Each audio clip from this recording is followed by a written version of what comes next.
CM Hemant Soren ने राजभवन में राज्यपाल संतोष से की मुलाकात। राज्यपाल ने हजारीबाग हिंसा पर ध्यान के आकर्षित। राज्यपाल ने पेशा कानून नियमावली पर दिया जोर। हजारीबाग के इचाक झड़प का मामला पहुंचा विधानसभा में विपक्ष और सरकार का बयान। बीजेपी विधायक ने की जांच की मांग। बिहार में हुए मंत्रिमंडल विस्तार पर आरजेडी नेता ने कसा तंज। पूर्व कानून मंत्री कार्तिकेय सिंह ने किया तेजस्वी के सीएम बनने का दावा। मंत्रिमंडल विस्तार में नीतीश की भूमिका पर किए सवाल। कटिहार में युवक की पिटाई का मामला पकड़ा तूल। नेता प्रतिपक्ष तेजस्वी यादव ने किया मामले में संज्ञान। दिवंगत विधायक नीरज यादव ने की पत्नी बेबी देवी पहुंची पीड़ित के घर। और जैक मैट्रिक परीक्षा पेपर लीक मामले में कार्रवाई शुरू। मामले में 10 शिक्षकों से मांगा गया स्पष्टीकरण।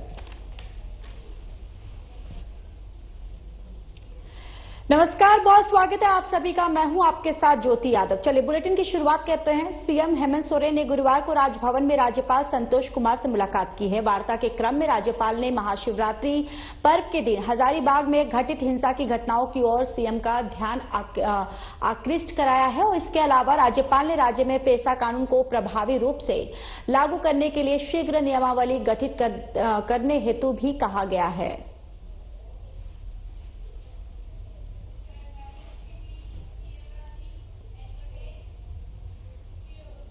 सीएम हेमंत सोरेन से आज झारखंड विधानसभा में झारखंड परिभ्रमण पर पहुंचे महिला परिवार और बाल संरक्षण मंत्री कोटे डी आइवर और गणराज यूफ्रेसी कौरसिया वाईए वो और पूर्व महिला संवर्धन मंत्री एवं इवोरियन राजदूत एचई इरिक कैमली और एन ड्राई से उन्होंने मुलाकात की है और सीएम से ये उनकी शिष्टाचार भेंट थी।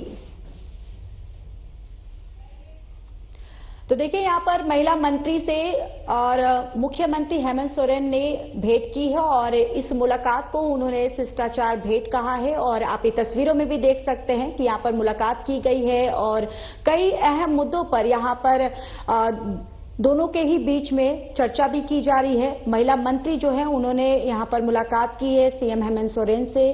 झारखंड विधानसभा में अंतर्राष्ट्रीय शिष्टाचार ये भेंट हुई है और आपको बताते चले कि यहां पर कई अहम मुद्दों पर इस शिष्टाचार भेंट के दौरान चर्चा भी की गई है।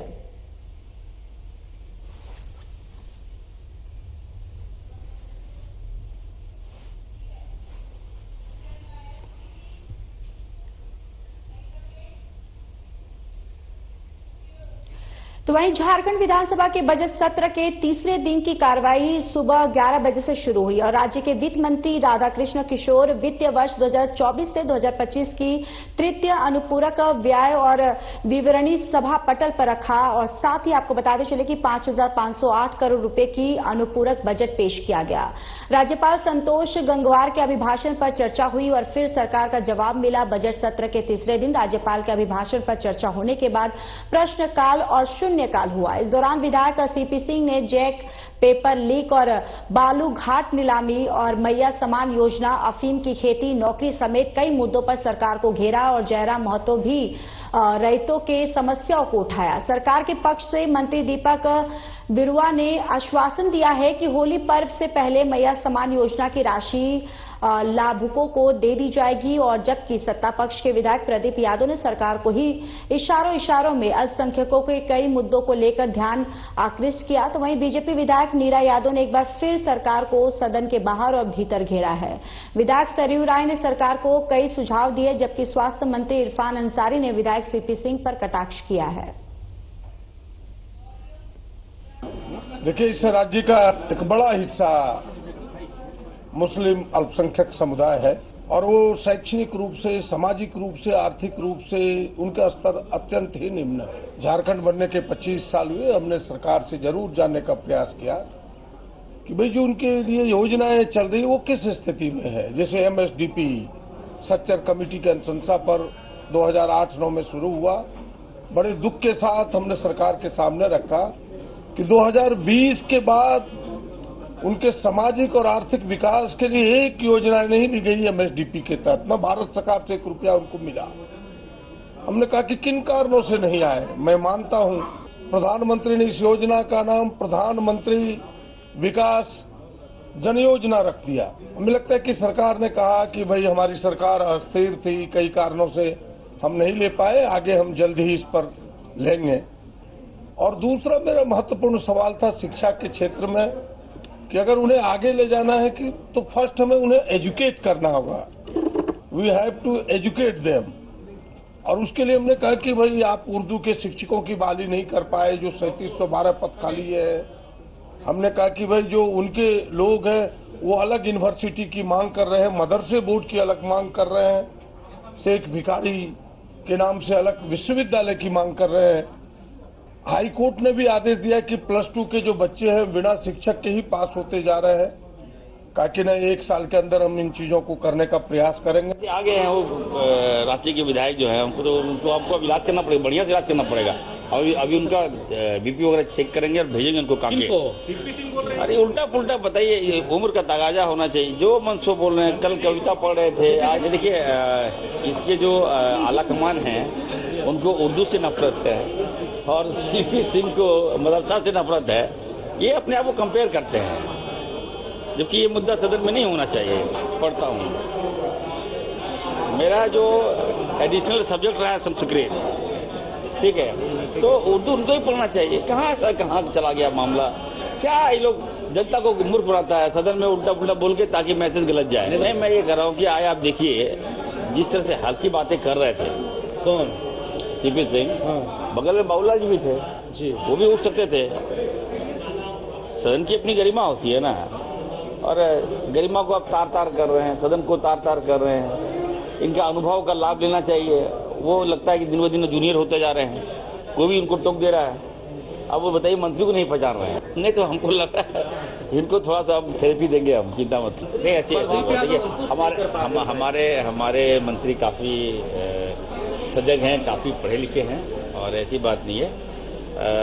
प्रदीप जी जो है काफी अनुभवी है, उनका जो क्वेश्चन बहुत टारगेटेड होता है, जानकारी के साथ वो आते हैं। मुझे तो कल मैं रात भर क्वेश्चन की तैयारी कर लिया, हमें लगा कि प्रदीप यादव जी का क्वेश्चन है। देखिए, पहले तो हम बता दें कि हम लोग झारखंड में बहुत शांतिपूर्ण तरीके से सभी एक दूसरे के साथ में मिल करके रहते हैं।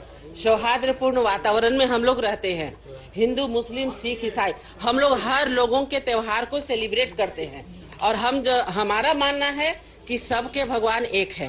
हम मानने का तरीका जो भी करें, तो हम सबको एक दूसरे के धर्म पे सम्मान करना चाहिए। लेकिन जब रामनवमी हो तो पथराव हो, जब शिवरात्रि का आप झंडा बांधने गए या लाउड स्पीकर लगाने गए तो पथराव हो। आखिर स्कूल के भवन में गेट में मीनार बनाने का या मंदिर बनाने का आदेश कौन दिया?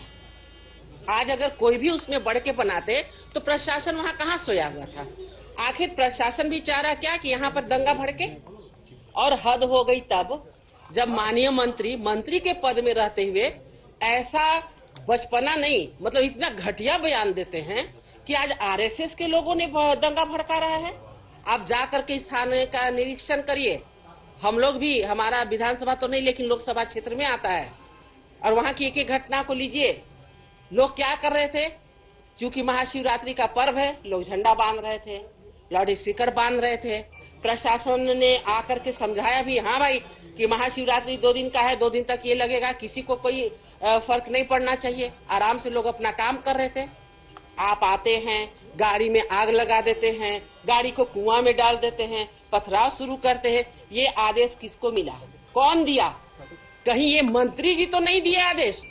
इसके पीछे तह में जाकर सरकार जांच करे स्थिति क्या है, तब तो मामला सामने आएगा। सरकार ही पहले से अपना मन बना लेगी कि समाज का अमुक तबका किसी खास संगठन के विचार से प्रभावित कर रहा है, तब तो इसमें क्या सही है क्या गलत है ये सामने नहीं आ सकेगा। अब देखिए कहाँ तक जाएगा, ये सरकार का दायित्व है कि सरकार ऐसा न होने दे।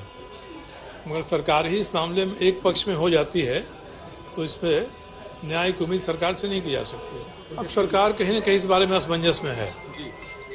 पेशा एक्ट बना बहुत पहले, उसकी नियमावली बन जानी चाहिए थी, आज तक नहीं बनी। नियमावली नहीं बनेगी तो अधिनियम के प्रावधान कारगर नहीं होंगे। सरकार ने कहा था कि हम बनाएंगे, पंचायती राज विभाग के अधिकारियों ने एक बार कहा कि तैयार है तो उसको विधानसभा के सामने रख देना चाहिए तो विधानसभा से पारित होने की जरूरत उसकी नहीं है, मगर ये नियमावली नहीं रख रहे हैं, इसका मतलब कि सरकार किसी न किसी बात को लेकर असमंजस में है।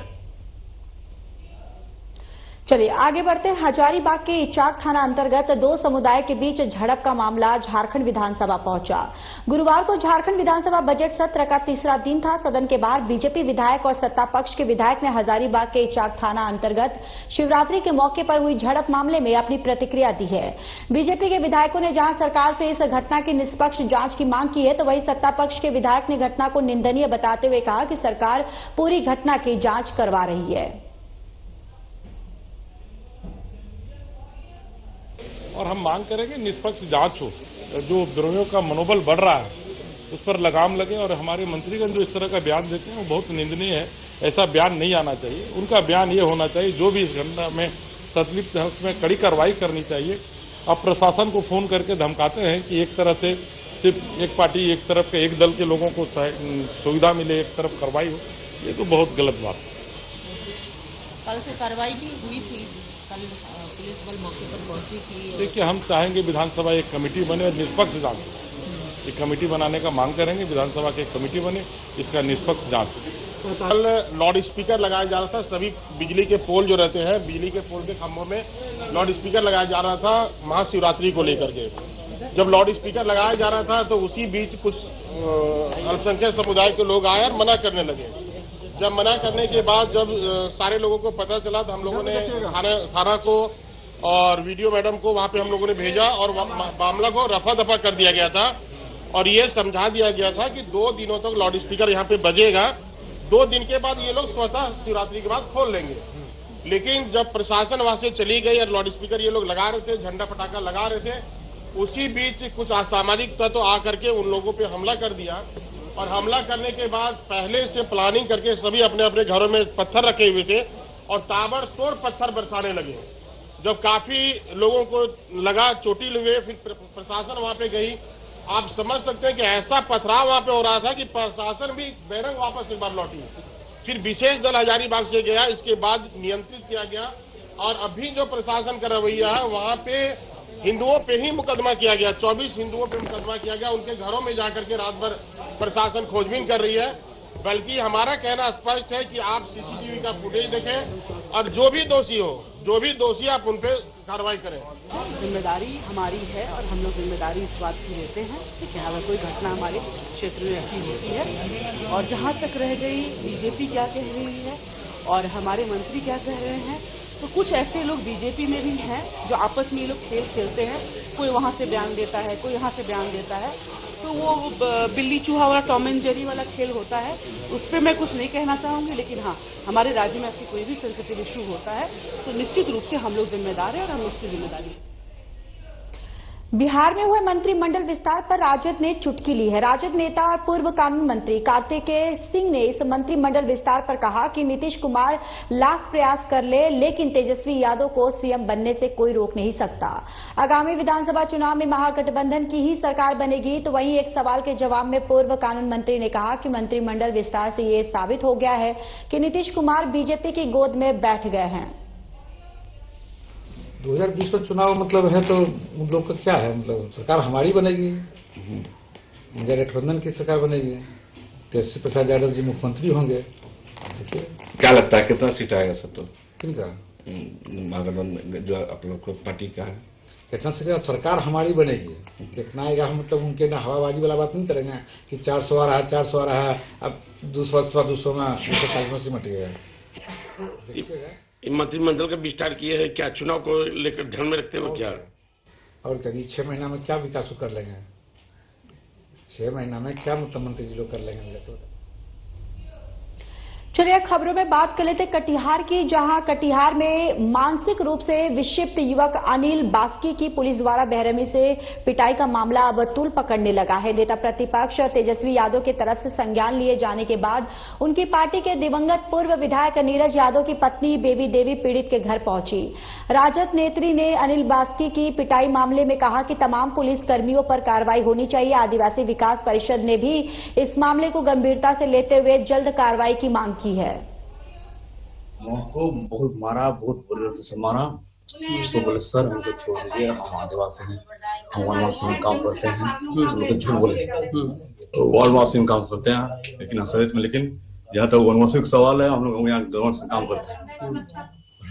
बहुत माना, हम उसको हाथ उठाया, सर देखिए उसको, वो ड्राइवर था, उसको बोले बीजेपी का शासन देखिए उठा, उसको बोले क्या बोले, हाँ उसको बोले क्या, हाँ उसको यही बोले, उसको मारा तो बहुत, लेकिन जबरदस्त मान का तो काफी मार लगा, उसको पूरा प्रणाम होना छोड़। दिमाग से थोड़ा विक्षिप्त है, और ऐसा नहीं है कि जो दिमागी संतुलन उनका ठीक नहीं है, उनको पीट के आप इतना घसीट के मारा जाए। अगर कुछ इन्होंने किया था तो इनको थाना में बंद करता, या इनके माँ पिता जो हैं उनको, गार्जियन को बुला के कहता कि इस तरह का घटना किया है। अब पुलिस प्रशासन मनमानी कर रही है, लोग कहाँ जाएंगे। आदिवासी समाज से हैं, और माननीय नेता तेजस्वी जी को वीडियो मिला तो उन्होंने फोन करके कहा कि अभी आप जाइए वहाँ, लेकिन काफी 8 बज चुकी थी तो हम यहाँ आ नहीं पाए। और हमको कल रात में जो है 8 बजे करीब हमको सूचना मिला कि आपका आदिवासी एक माइंड डिस्टर्ब है, एक लड़का अनिल मिश्रा, उसको जो है बेरहमी से बुरी तरह से मारा पीटा गया, और इस पर जो है एक माइंड डिस्टर्ब भी था और इसे घूम रहा था। प्रशासन ने गाड़ी से उतर के डायरेक्ट उसको मारा पीटा, और घिसेट के उसको मारा पीटा है। कहाँ का प्रशासन था? तो वहीं जैक मैट्रिक परीक्षा पेपर लीक मामले में उपायुक्त नमन प्रियेश लकड़ा के निर्देश पर लापरवाही बरतने पर स्ट्रांग रूम प्रभारी और 10 शिक्षकों से स्पष्टीकरण मांगा गया है। ये शिक्षक हैं मनोज कुमार यादव, मनोज कुमार वर्मा और मुंचुर अंसारी, गोविंद झा, अभिमन्यु सिंह, अनूप कुमार गुप्ता, रितेश कुमार, रमेश कुमार, उमेश प्रसाद चौधरी और पवन कुमार। पत्र में कहा गया है कि संबंधित शिक्षकों को प्रश्न पत्रों को वज्रगृह में भंडारण का दायित्व दिया गया था, इसके बावजूद मजदूर द्वारा प्रश्न पत्र की चोरी कर ली गई। तो वहीं पूरे बिहार में पुलिस सप्ताह कार्यक्रम आयोजित किया जा रहा है, और इसी क्रम में मसौढ़ी में भी इसका आयोजन किया गया। आपको बताते चले कि मसौढ़ी में इसका कार्यक्रम का आयोजन लहसुना थानाध्यक्ष खुशबू खातून के कुशल नेतृत्व में किया गया। इस दौरान महिलाओं की सशक्तिकरण के उद्देश्य से महिलाओं के बीच जागरूकता अभियान चलाया गया।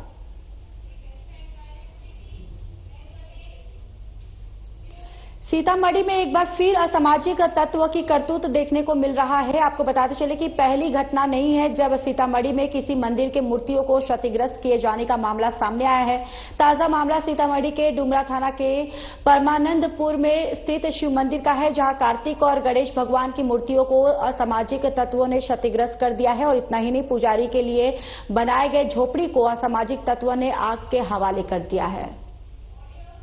रात्रि था, देर रात तक लोग यहाँ आए, पूजा अर्चना किए, और हमको लगता है सुबह में कोई ग्रामीण के द्वारा मैसेज गया है, फोन गया है कि ऐसे घटना हुई है। कोई रात की घटना है, 1-1:30-2 बजे रात की घटना है।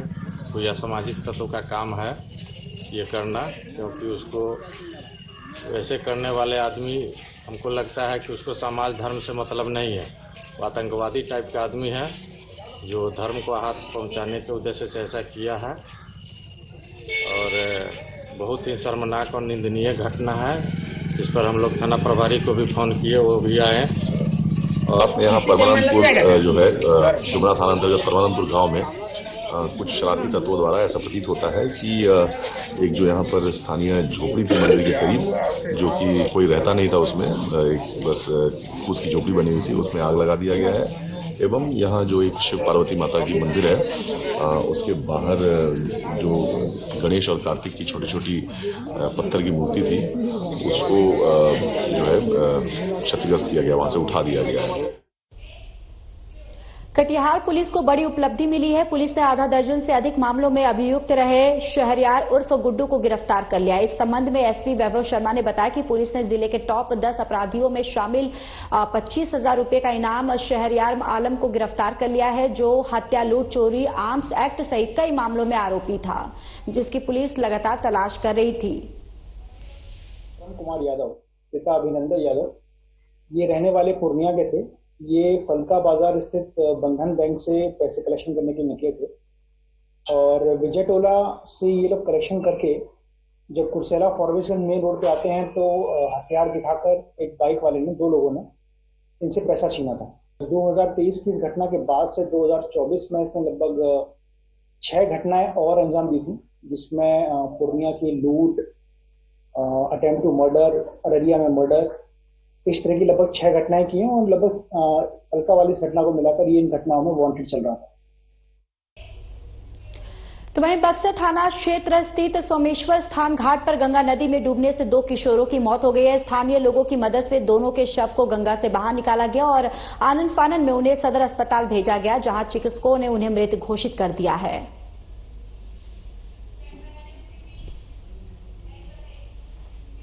रांची पटना मुख्य मार्ग पर कोडरमा के चंदवारा थाना क्षेत्र अंतर्गत गौरी पुल से नदी में गिरकर एक महिला की मौत हो गई है और मिली जानकारी के अनुसार पति पत्नी मोटरसाइकिल से बरही की ओर जा रहे थे। इसी दौरान गौरी नदी पुल पर बने डिवाइडर से उनकी बाइक जो है वो टकरा गई और बाइक पर सवार पति पत्नी पुल से नीचे नदी में गिर गए। सूचना पाकर चंदवारा पुलिस मौके पर पहुंची और गंभीर रूप से घायल पति पत्नी को अस्पताल पहुंचाया गया।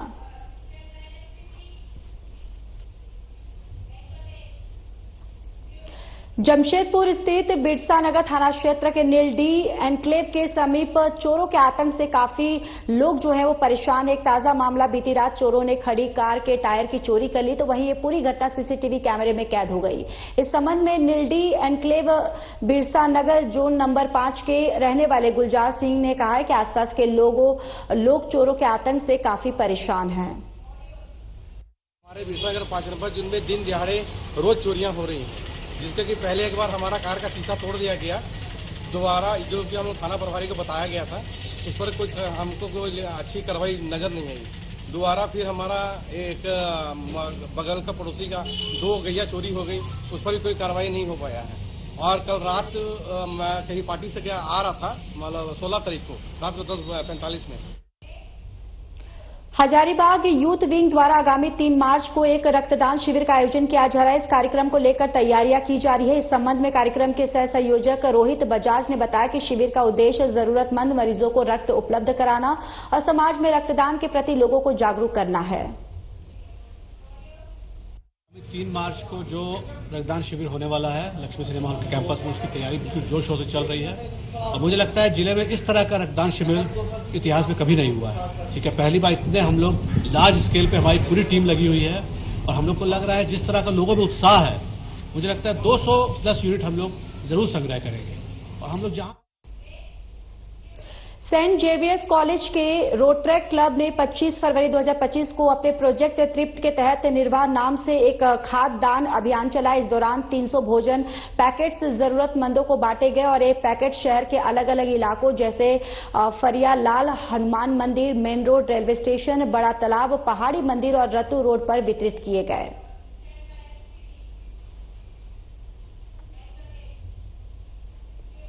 तो वहीं मॉब लिंचिंग की बढ़ती घटनाओं को देखते हुए कोवाली थाना प्रभारी धनंजय कुमार पासवान ने लोगों को जागरूक किया और आपको बताते चले कि वरीय पुलिस अधीक्षक के निर्देश पर कोवाली थाना प्रभारी ने गांगडी पंचायत के केंदमुड़ी में मुखिया कार्तिक मुर्मू की उपस्थिति में एक बैठक का आयोजन किया। बैठक के दौरान मॉब लिंचिंग को लेकर एक जघन्य अपराध बताते हुए लोगों को इससे बचने को लेकर जागरूक किया गया।